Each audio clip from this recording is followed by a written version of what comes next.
48-42, the Bills beat the Lions, and I was laughing with Jack before we started this up, Ziggy, that the Bills casually just dropped 48 points today, and we're all acting like it's just a normal game from them, which it's sort of becoming normal to see Josh Allen do these unbelievable things. He goes for 362, 2 touchdowns. On the ground, he has another 2 touchdowns and 70 yards. It's such a joy to watch Josh Allen play football right now, if you're a football fan. And the Bills, we talked about after they lost to the Rams, people were all over Buffalo, saying how this team can't go far. The defense or McDermott will let them down. And we said, you know what? You want to shut some people up? Go into Detroit and beat the Lions. Now, they still gave up 42 points, but to go and beat a team that had won, 10 straight games, I believe it was, for Detroit, a great statement, great bounce back for Buffalo. I think that their fans, like, this is who they are. Their defense is okay, but when you have Josh Allen playing like this, you have to be expecting Super Bowl. That has to be the expectation. Yeah, I mean, holy mother of pearl. I was watching the Steelers and the Eagles mostly, and I was flipping, a little bit to the Lions Bills, and I turned it on. First time I turned it on, it was 35-14. Like, this was a statement to go into Detroit. They had a 21-point lead, which kind of seemed like it came right off the bat. It ended up being 48-42. I know that, but this game was wrapped up with a few minutes left to go in the fourth quarter. I mean, Buffalo went in there. I thought Detroit was going to score on pretty much every possession. It was the opposite. It was Buffalo and up and down the field. And they just looked absolutely unstoppable. Second week in a row now, Josh Allen does this. You would think after playing a primetime game in LA and doing what he did offensively, it's hard to go and do that again in Detroit. He was amazing. And not even Patrick Mahomes has done something like this back-to-back weeks. This is a scary, scary, scary team. Yeah, I mean, past 2 weeks on the road against pretty good teams, 5 touchdown passes, 5 rushing touchdowns, 2 40-plus point games. I mean, the MVP race is just over, right? We don't have to hear this garbage about Saquon Barkley or Lamar Jackson. Or even Joe Burrow right now. Yeah, it's Josh Allen all the way. He's clearly been the best player this season. And I think, going into the season, the big question for this Bills team was Josh Allen was going to be asked to do more than ever before. And you saw Stephon Diggs talking on Twitter before the season, right? I made Josh Allen. He needs me a lot more than I need him. The defense didn't look good. They didn't have any weapons. People were wondering where was the production going to come from. Josh Allen is just a one-man offense, more than any other player in the NFL. More than really any other player I can remember. You just put Josh Allen on your team. Peyton Manning was like this in a very different way. You just put Josh Allen at the quarterback position and you have an elite offense. It is that simple. Yep. Doesn't matter who's around him. Doesn't matter who the coaches are. Doesn't matter who gets injured. As long as you've got him, you can play any game and outscore any team. He proved tonight, going up against the red hot Lions, he can do that. And this is such a big game for Buffalo because, as we stated last week, look at the road trips Buffalo has taken to these good teams all throughout the season. Houston, Baltimore, the Rams. They've lost all those games on the road, only 4-3 away from Highmark Stadium before today. And this was a kind of get that monkey off your back type of game. You can go on the road against one of the NFL's elite and get it done. It's funny. I actually, as we were sitting here talking about the Rams game, Josh was so good in that game that in my head, I was thinking they won. I forgot they lost. I keep forgetting that they actually lost that game. I forgot they lost that game. Usually when your quarterback has three rushing and 3 passing touchdowns, you'll win that game if you're putting up over 40 points. Every time a quarterback's had 3 passing and 3 rushing touchdowns, they've lost the game. Because it's happened once. Yeah.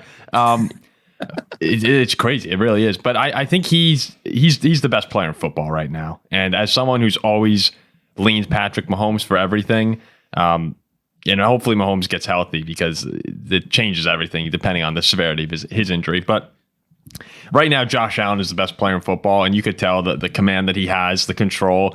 It looks like he's playing in slow motion half the times, where he'll roll out of the pocket, and he'll have some defender, some lineman crashing down on him. We'll do a little sidestep, defender will fall down, and he's just kind of standing right by the sideline. We'll launch it 50 yards downfield. Everything seems to be coming so easy, and he just looks in complete control of the game, where whoever goes into Buffalo in the playoffs, you're going to have to outscore them. And I think that's kind of how you beat the Lions too. You're just going to have to outscore them because the offenses are going to be unstoppable.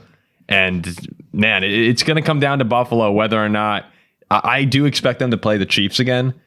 And will the Chiefs have that moment in the playoffs like they usually do where they turn it up and get the big stop when they need to?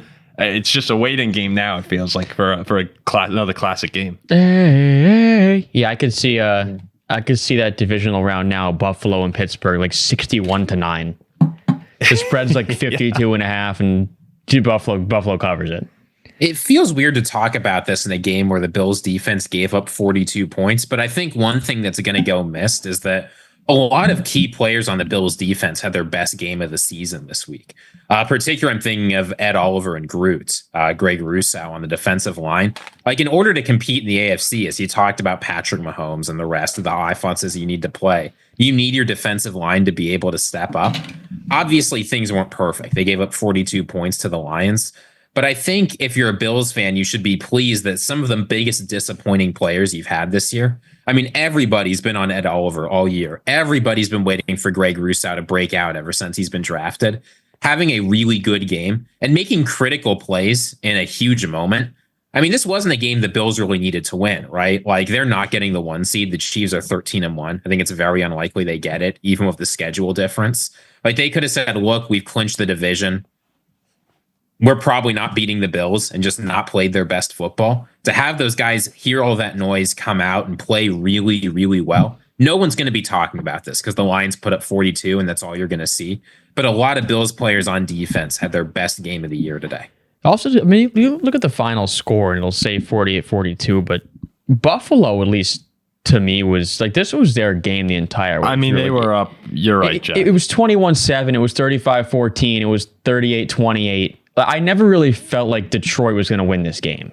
No, they were down double digits most of the game. I felt like Buffalo's defense, for the most part, despite the final score being 42 for the Lions, Buffalo's defense was okay, or better than what most people are going to say it was. Mm-hmm. I get that as well. As far as Detroit goes now, we'll get to a bunch of different things, but the defensive injuries are really starting to show for Detroit. And I get that they were playing the Packers last week. They were playing Buffalo this week, two of the best offenses in football. But you've seen now, 6 straight quarters where they've just been eviscerated on the defensive side. And they lost to Lee McNeil today. Who knows how long that's out. They lost a couple other guys. Like, the injuries keep piling up. It hasn't stopped. Every week it gets worse. And I'm starting to wonder, okay, how much can they actually sustain here? How much longer can this really go on? They couldn't stop Buffalo today. Listen to these drives. This is every single Bills drive today. The result: touchdown, touchdown, touchdown, missed field goal. That's when they were on the 3-yard line. End of half, touchdown, punt, touchdown, field goal, end of game. So they stopped him once. They stopped him once. They legitimately stopped him one time. The other one was the missed field goal. Yeah, and I've been a huge Lions guy this entire week. I had the Lions today on the money line. One of my 6 losses. And they've been starting to hear it. These last couple of weeks, there's chinks in the armor. Maybe they're not this super team, blah, blah, blah. And I was still on their side. And today, to get waxed at home like that, and now you got the same record as Philly. I mean, the division now is not even they're tied with the Vikings. Like Minnesota's now tied with them. Philly's tied with them. There was a point where, I guess for most of the season, at least to me, where I was giving Detroit the number 1 seed. And now they could still play road games in the playoffs at this point. Oh, and changes everything. All their games on the road. I mean, something like this, especially after the last couple of weeks where you're beating the Bears close, beating the Packers game-winning field goal, people are talking a little bit. I was defending them, and now to come out today at home against the league's best and put on that type of performance swayed me a bit in the wrong direction with Detroit. No. And as you said, Paul, I mean, the Lions probably lost 2 people to season-ending injuries today, right? It's not like they could really afford a whole lot. You had Aleem McNeil suffer that terrible injury, and then Khalil Dorsey got taken to the hospital with an ankle injury. Yeah, that didn't look good either. Like I'm pretty sure those are both season-ending injuries. I'm not a doctor, but I think anybody could see that.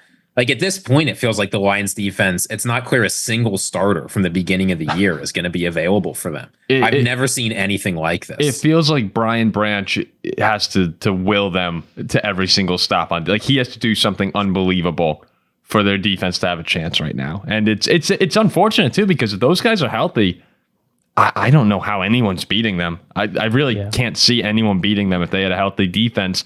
But Jack pointed to it. Past 3 games, you have the Bears, Packers, Bills games, all super close. And then if you just go back a little further, you had the 2 annihilations of the Colts and the Jaguars. They had that Houston game in there too. Like, I mean, we're talking about outside of the AFC South games, barely beating the Texans, barely beating the Bears, barely beating the Packers. That's 3 wins decided by 9 points. And they're starting to come back down to earth. The good news for Lions fans is the offense is still healthy. It's amazing how it's all on one side of the ball, but the offense is still healthy, and I think they can go toe-to-toe and outscore. Look, if they're in a shootout against Philly or Minnesota or Green Bay in the playoffs, they can still do it, but at some point, you know, you do need a stop in there, and I'm not sure if it's going to work out. Well, that's the thing. It's like, I mean, you can't really write off Detroit because they could beat anybody just by scoring a million points and beating them like that. But having to bank on that, especially, you know, with what a playoff route would be and who you have to go through and a lot of games in a short amount of time, you don't want to have to bank on scoring 30, 40 points a week to have a chance to win. You saw it too today. They fumbled and you know, they were never able to make up the difference. Mean, yeah, you know, God forbid the offense is a bit lackadaisical. You have a couple turnovers. You're not going to win the game. Yeah. Yeah, and it's starting to show. So, Ziggy, real quick before we move on to our next game here, what's your panic level with Detroit? If you were a Lions fan, 1 to 10, 10 being sound all the alarms. So it's definitely not sound all the alarms. I think a lot of people are going to sit back and say, well, you know, we weren't going to win out. It's the Bills. They played great. What are we going to do? That would make me think the alarm should be at like a 1 or a 2, but it's not that simple. We talked about the division being at risk. Their schedule gets easier, but not a whole lot easier. They go to Chicago, they go to San Francisco, and they host the Vikings. I think realistically, in order to be confident in getting that 1 seed, the Lions need to win out. And in order to win the division, the Lions need to win one of those games plus beat the Vikings. So my panic level is at like a 5, because I think I agree with what Jack said. If you have to go on the road, if you're stuck at the 5 seed, which it feels crazy to talk about for a 12-2 team, but it is a real possibility if they can't beat Minnesota at home. And we've seen what Sam Darnold can do. I mean, when he's clicking, he's basically Josh Allen. The best in the league. Okay, not really. But our offense can be good. It's possible to beat them. We were close when the Lions were a lot healthier. The Lions really, they can't afford to take a week off. They need to crush Chicago. They need to crush San Francisco. And then they need to be ready to beat the Vikings. They can do that. They're still one of the best teams. But just because of the division they're in, I've got to put the panic level at like a 5. Okay. Yeah, I'd probably put it right around there too. They're still in good shape, by the way, 4, to win the division, because at this point in time, you know, the Vikings go to Seattle. They have Chicago. The Vikings will probably lose to the Bears now. Now that the door's been opened, we'll lose to the Bears. But we also have Green Bay. A couple tough games for the Vikings. So if Detroit's able to win their next 2, in all likelihood, they're comfortable going into. They could even have it locked up going into that Week 18 game against the Vikings. So we'll just have to see how it unfolds.